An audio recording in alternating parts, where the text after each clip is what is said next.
जय हिंद एवरीवन। आज हम सॉल्व करने वाले हैं ट्रिग्नोमेट्री चैप्टर में जो प्रूफ दैट वाले जो क्वेश्चंस होते हैं उनको, जिसमें हमारा आज का बहुत ही इंपॉर्टेंट क्वेश्चन है ये अंडर रूट वाला, जिसमें दिया हुआ है under root 1 + sin a upon under root 1 - sin a equals to sec a + tan a। ठीक है, ये है हमारा एक्सरसाइज 8.4 का फिफ्थ का सिक्स्थ क्वेश्चन। ठीक है, जिसमें अंडर रूट में हमें प्रूफ करना है। तो आज हम इसको फटाफट प्रूफ करके देखते हैं ये बुक से। ठीक है, ये क्वेश्चन हमने लिख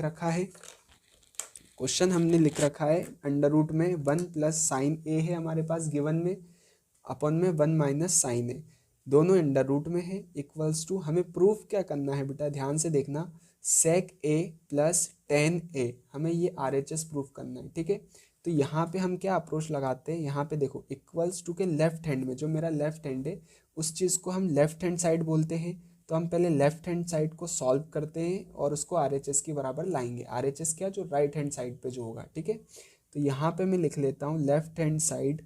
ठीक है, क्या है हमारे पास left hand side, under root में जो चीज़ दी है उसको हमें लिख लेना है वापस से। ये प्रॉपर तरीका होता है क्वेश्चन को सॉल्व करने का। ठीक है, 1 + sin a 1 - sin a, ये जितना भी लेफ्ट हैंड साइड में दिया था हमने उसको लिख लिया है। ठीक है, अब क्या होगा, अब इसके बाद हमें स्टेप देखनी है। आप एक चीज़ ध्यान रखिए हमेशा कि ये जो भी अंडर रूट का क्वेश्चन है, ठीक है, NCERT में एक ही अंडर रूट वाला क्वेश्चन है, तो आप खासकर MP बोर्ड के लिए ये बहुत ही ज़्यादा इंपॉर्टेंट हो जाता है। तो इसमें ध्यान रखिए, अंडर रूट वाले में अपॉन में 1 - sin है, तो हमें इसका रैशनलाइज करना है। क्या करना है, यहाँ मैं लिख देता हूँ बाय रैशनलाइज। ठीक है, रैशनलाइज में अब क्या होता है, रैशनलाइजिंग में क्या होता है, अपन ने 9th क्लास में पढ़ा है कि जो नीचे वाला टर्म है वो 2 बार मल्टीप्लाई हो जाता है अपना साइन चेंज करके। क्या हो जाता है, 2 बार मल्टीप्लाई हो जाता है अपना साइन चेंज करके। तो देखो 1 + sin a तो रहेगा ही रहेगा, ये वैसे के वैसे ही रहेगा। ठीक है, 1 - sin a, लेकिन ये इसमें मल्टीप्लाई होगा 2 टाइम्स। कैसा, 1 - sin है तो यहाँ पे आएगा 1 + sin a। ठीक है, इसने अपना साइन चेंज कर लिया, ये माइनस का साइन था यहाँ के प्लस का हो गया। ठीक है, और वैसे ही एक बार और मल्टीप्लाई हो जाएगा 1 + sin a। ऐसा हमने क्यों किया, क्योंकि इससे हम अंडर रूट हटा सकते हैं, ये उसको काम में मदद आएगा हमारे। ठीक है, दूसरी चीज़, क्या इससे करने से क्वेश्चन पे कोई इम्पैक्ट पड़ता है क्या, कोई इम्पैक्ट नहीं पड़ता है बेटा।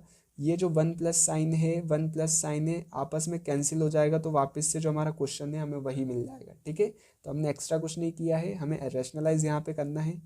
अब ये हो गया है। अब इसके बाद क्या करना है, बीच में मल्टीप्लाई का साइन है, तो मतलब ये ऊपर वाले से मल्टीप्लाई होगा, नीचे वाला नीचे से। तो जब आप ऊपर देखोगे तो आपको यहाँ पे एक फॉर्मेट दिखेगा, a + b।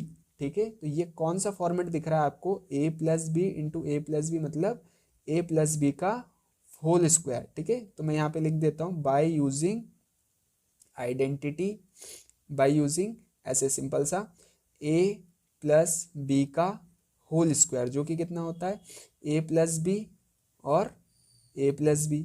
ठीक है, यही आइडेंटिटी होती है, ये ऊपर यूज हो रही है। और नीचे क्या यूज हो रहा है, a - b into a + b। तो ये किस में होता है, ये a² - b² में होता है। किस में होता है, a² - b² में। तो क्या बन गया, a - b और a + b। तो ये आइडेंटिटी होती है हमारी। ठीक है, ये फॉर्मूलेज होते हैं, फॉर्मूले में हमने पढ़ा हुआ था। तो यहाँ पे हमने इनका यूज़ करना है। तो जब हमने इनका यूज़ किया तो नया इक्वेशन हमारे पास जो आगे की स्टेप बन के आएगी वो क्या बन के आएगी, हमने 1 + a साइन को इस फॉर्म में लिखा तो क्या आ जाएगा, सीधा लिख सकता हूँ मैं a + b का होल स्क्वायर, मतलब 1 + sin a का होल स्क्वायर। ठीक है, ये लिख सकता हूँ मैं डायरेक्टली।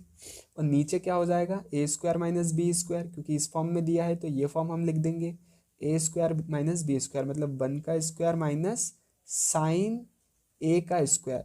ठीक है, ये साइन स्क्वायर है ऐसा बोल सकते हैं। ठीक है, a² - b²। अब आगे बढ़ते हैं, तो आगे अभी रूट हट गया क्या, रूट नहीं हटा, तो अभी अगली स्टेप में हमारा रूट हटेगा। देखो 1 + sin a का ऊपर होल स्क्वायर ले, लेकिन नीचे आपको दिख रहा होगा 1² - sin² है। तो हमने ऐसा कहीं पे पढ़ा हुआ है कि 1 - sin² a क्या होता है, cos² होता है। क्या होता है, cos² है, बाय यूजिंग आइडेंटिटी। ठीक है, यूजिंग आइडेंटिटी कौन सी, sine square theta plus cos square theta equals to 1। तो ये साइन का इधर जाएगा तो माइनस हो जाएगा। तो आगे बढ़ते हैं, तो ये क्या हो जाएगा, ये ऊपर वाला अभी सेम ही रहेगा साइन ए का होल स्क्वायर, लेकिन नीचे क्या हो जाएगा, 1 माइनस साइन स्क्वायर ए की जगह हम क्या लिख देंगे, कॉस स्क्वायर ए लिख देंगे, क्योंकि आइडेंटिटी होती है। ठीक है, तो जब हमने ये लिख दिया तो अब आप देख रहे हो इसके पास भी पूरा होल स्क्वायर है और नीचे एक टर्म है उसके ऊपर भी क्या लगा है, स्क्वायर लगा है। ठीक है, ये इस तरीके का फॉर्मेट बन रहा है कि अगर ए के ऊपर भी स्क्वायर है और बी के ऊपर भी स्क्वायर है तो हम बोल सकते हैं ए बाई बी का होल स्क्वायर। ठीक है, ये इस टाइप का फॉर्मेट बन रहा है। तो यहाँ पे हम इसका यूज करते हैं और ये क्या हो जाएगा, यहाँ पे हमने देखा 1 plus sign A upon cos A. ठीक है, ये पूरा अंडर रूट में है। ठीक है, इस पूरे का यहाँ पे होल स्क्वायर हो जाएगा, क्या हो जाएगा, होल स्क्वायर। तो इस होल स्क्वायर से ये अंडर रूट कैंसिल हो गया, इस होल स्क्वायर से अंडर रूट कैंसिल हो गया, क्योंकि ये पूरे दोनों टर्म्स का होल स्क्वायर था, दोनों टर्म के ऊपर भी अंडर रूट था। तो सिर्फ क्या बच जाएगा, 1 plus sign A upon cos A, ये बच गया। अब इसको हम अलग अलग करके लिख सकते हैं। ये किस फॉर्मेट में दिख रहा है तुम्हें, ये एलसीएम के फॉर्मेट में दिख रहा है। अब एलसीएम क्या होता है भाई साहब, देखो ऐसे ए अपॉन बी कहीं लिखा है और यहाँ पे ए अपॉन 2a अपॉन बी लिखा है। अगर ऐसा कुछ है तो आप क्या करते हो, एलसीएम लेते हो, तो ये बी एलसीएम आ गया तो इसको इसी तरीके से लिखते हो ना। ये तो ये जो फॉर्मेट है वो इसी तरीके का है कि नहीं है। तो इस स्टेप से मैं इस स्टेप में जा सकता हूँ एक बार पीछे। कैसे, हमने b को 2 जगह लिख देना है, मतलब यहाँ कॉस है तो हम क्या कर देंगे 1 अपॉन कॉस ए। ये कॉस ए एक बार इसके साथ चला गया और एक बार साइन के साथ चला गया। ठीक है, तो sign A upon cos A हो गया, ये चीज़ बन गई। तो ऐसे ये चीज़ हो गई है। तो यहाँ से हमें एक और फॉर्मूला पता है ट्रिग्नोमेट्री का, कौन सा, कि 1 अपॉन कॉस ए क्या होता है, सेक ए होता है। 1 अपॉन कॉस ए क्या होता है, सेक ए होता है, plus sign A upon cos A क्या होता है, टेन ए होता है। ये हमारा फॉर्मूला है। ठीक है, ये हमारे बाय फॉर्मूले से हो गया है। ठीक है, ट्रिग्नोमेट्री के सारे फॉर्मूले याद होने चाहिए। तो फॉर्मूले से ये हो गया। अब आगे क्या आता है, कुछ नहीं आता है, ये हो जाता है। ये हमारा क्या चल रहा था, यहाँ पे एलएचएस चल रहा था। ये हम एरो जो लगाते आ रहे हैं काई के आ रहे हैं, एलएचएस के। ठीक है, तो हम यहाँ से बोल सकते हैं, देखो एलएचएस सेक ए प्लस टेन ए। और हमने जब देखा आरएचएस, तो आरएचएस भी हमारा सेम है। पहले मैं लिख देता हूँ सेक ए प्लस टेन ए, और आरएचएस भी हमारा क्या है, सेम है। कितना, सेक ए प्लस टेन ए। तो यहाँ पे दोनों चीज़ें क्या हो गई है, सेम हो गई है। कौन कौन सी, LHS left hand side equals to right hand side, hence proved. ठीक है, यही हमें प्रूव करने को बोला था। तो इस तरीके के क्वेश्चंस को आप ध्यान रखिए, इनमें कोई भी टेंशन लेने वाली बात नहीं है, परेशान होने वाली बात नहीं है।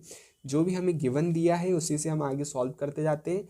एक छोटी सी चीज़ याद रख लेना है इसमें कि अंडर रूट वाले क्वेश्चन में हमें रैशनलाइज करना है। एक बार रैशनलाइज कर दोगे तो ऑटोमेटिक पूरा क्वेश्चन सॉल्व हो जाएगा। इसी तरीके से हम सारे जो भी इंपॉर्टेंट क्वेश्चन है अभी बोर्ड के हिसाब से उनको एक एक करके सॉल्व कर रहा हूँ। तो मैं हर एक क्वेश्चन की एक वीडियो बना रहा हूँ और उसकी एक प्लेलिस्ट में आपको दे दूंगा। ठीक है, तो आप प्लेलिस्ट में जाके पूरी ट्रिग्नोमेट्री सॉल्व कर सकते हो और बाकी चैप्टर्स भी। तो मिलते हैं किसी नेक्स्ट वीडियो में किसी नेक्स्ट क्वेश्चन के साथ।